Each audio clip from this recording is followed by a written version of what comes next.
Hello, मैं हूँ विनीता। मैंने 365 दिन में ट्रेडिंग सीखने का चैलेंज लिया हुआ है।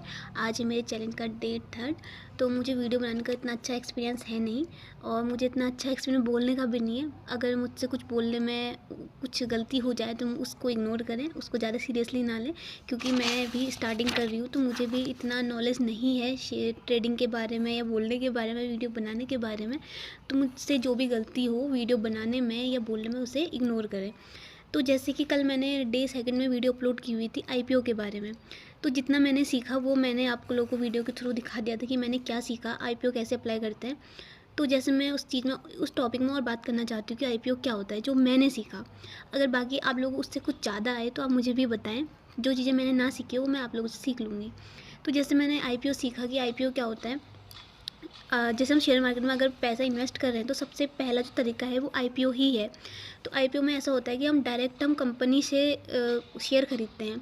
और जो आईपीओ होता है वो आईपीओ एक या दो शेयर का नहीं होता है, वो पूरे आईपीओ में लॉट होते हैं। लॉट में 150 शेयर भी हो सकते हैं, 200 शेयर भी हो सकते हैं, 500 शेयर भी हो सकते हैं।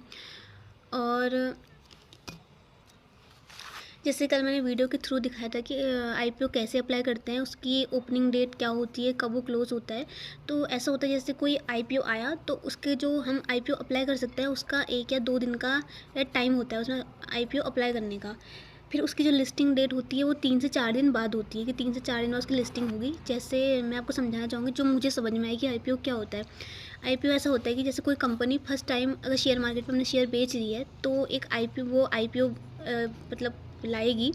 तो उसमें एक प्राइस डिसाइड करेगी। जैसे उसने प्राइस डिसाइड किया कि 90 से 100 रुपये के बीच आईपीओ का प्राइस डिसाइड किया, और उसमें दूसरा वो जारी करती है लॉट, कि कितने का उसका, जैसे जो आईपीओ है वो कितने लॉट का होगा। जैसे एक लॉट में 150 भी आईपीओ हो सकते हैं, 500 भी हो सकते हैं, 100 भी हो सकते हैं।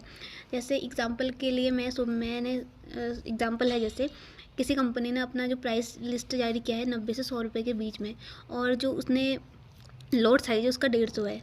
और जैसे आईपीओ आया तो उसमें हमने पैसे लगाए। तो जैसे हमने 150 का लॉट है तो हमने अपने 15,000 उसमें इन्वेस्ट किए। तो उसके बाद उसकी जब लिस्टिंग हुई 3-4 दिन बाद उसकी लिस्टिंग हुई, तो आईपीओ हमारा लग गया। तो आईपीओ ऐसा होता है कि जैसे कंपनी लॉट निकाली है 150, तो उसमें 150 लोग ही अप्लाई कर सकते हैं। तो हमारा आईपीओ जैसे लग गया, और आईपीओ जब ओपन हुआ तो उसमें आईपीओ लगा 200 रुपये का। तो हम 150 का लॉट था और 200 में अप्लाई हुआ। तो उसमें जो हमें प्रॉफिट होगा, हमने 15,000 लगाए थे तो हमें उसमें सीधे 30,000 का प्रॉफिट हो गया। तो उसमें हम 3 से 4 दिन में प्रॉफिट इतना कमा सकते हैं। उसके लिए हमें आईपीओ, हम मतलब अगर हम आईपीओ लगाना चाह रहे हैं तो उसमें पहले ऐसे नहीं कि कोई भी आईपीओ आ रहा है हम उस पर लगा देंगे। उसके लिए हम उस पर रिसर्च करेंगे, मतलब कुछ भी देखेंगे कि उसमें क्या ऐसे